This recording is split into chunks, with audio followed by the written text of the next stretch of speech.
Now, speaking of the markets, as you were highlighting, the comments from Trump did sort of calm the markets as far as oil prices are concerned. But when we speak of the strikes, they have hit oil depots and infrastructure, not just in Iran, but also several neighbors, which of course has led to oil disruption across the world.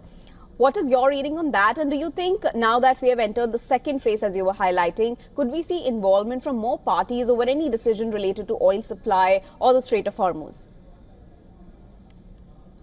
Well, as I mentioned to you before, I think that the Emirates and the other Gulf states, Qatar, Bahrain, Oman, they are the weakest part of the chain. And I think it's very important for the president to assure them that it's not going to be too long and their economy is not going to be suffered much beyond where it's now, because it will take time to rebuild, even though the damage is not that extensive. The question of the Strait of Hormuz is a very central one. And I think the US Navy can take action. By now, 2/3 to 3/4 of the Iranian Navy is gone, essentially, in terms of vessels, in terms of boats, in terms of drones carriers. So the damage is much. In fact, Israel even attacked ports in the southern Iran, which is 2,500 kilometers from Israel itself, which is kind of amazing. Yeah. So the Strait of Hormuz, I think both the US and possibly Israel too will fight to show it open, to make it open, and to show the other Arab states that the US is reliable enough and has the resources and the capabilities to keep it open. As you know, right now, it's not really open. I mean, there are hundreds of tankers, but very few cross those straits. All right. So, yes, the Strait of Hormuz definitely remains central to the war in West Asia right now. But Dr. Cohen, Trump did predict that the war in West Asia could end soon, following which oil prices did drop. Now, he has also said that US has wiped every single force in Iran out. Meanwhile, the IRGC, they say that they will be the ones who will end the war. What are you making of these claims at this point in time, and how soon do you think the war could end? I think it very much depends the moment of realization of whether a regime change is possible or not, and what should be alternative to that.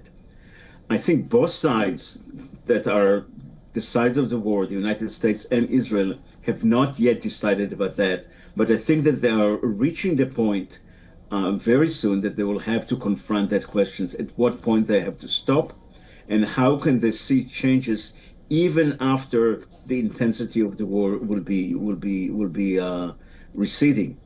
The other question is whether it will be a ceasefire, will be some kind of agreement between the belligerent parties, or whether simply one side, the United States and Israel, would decide to stop, and they will say that in response, if the Iranians will be quiet will respond with quiet, and if the Iranians will continue, both the United States and Israel will continue to attack. So it's quite a tricky one. What the Revolutionary Guard is saying is that they control the end of the war. Obviously, they're saying for their own people. They just have a new supreme leader. As you know, there is a lot of fake into their radio station and television and broadcasting. So I think it's to raise the morale. But I think each side believes that it has the control about ending the war, and also that the factor of time is playing on their favor, on their side. And one side is, of course, mistaken.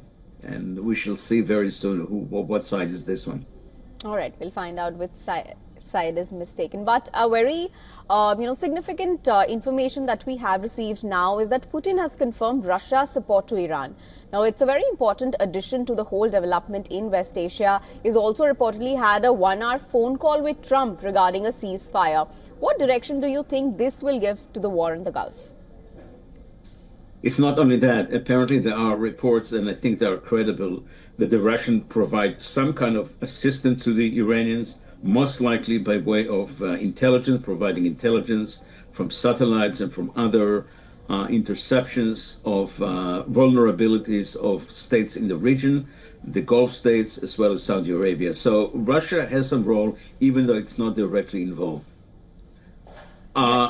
I wouldn't be surprised if there is some conversation between Russians and the United States, including the leaders, about a certain kind of quid pro quo ending this war and at the same time finding a way to end the other war, the war in Europe, the war in Ukraine. So I think it's quite possible, and I think that in that respect, as you know, Trump essentially is owning the war, even though he said that the resolution will be joint by Netanyahu and himself. But I think ultimately it will be Trump, and if Trump will have a very strong incentive to end the war, that will elevate his image and victory. I think that he wouldn't hesitate to do so. I don't think it's going to be this week, but I think that, as I said, I think that we are towards the second part, the second and the last part of the last half of this war.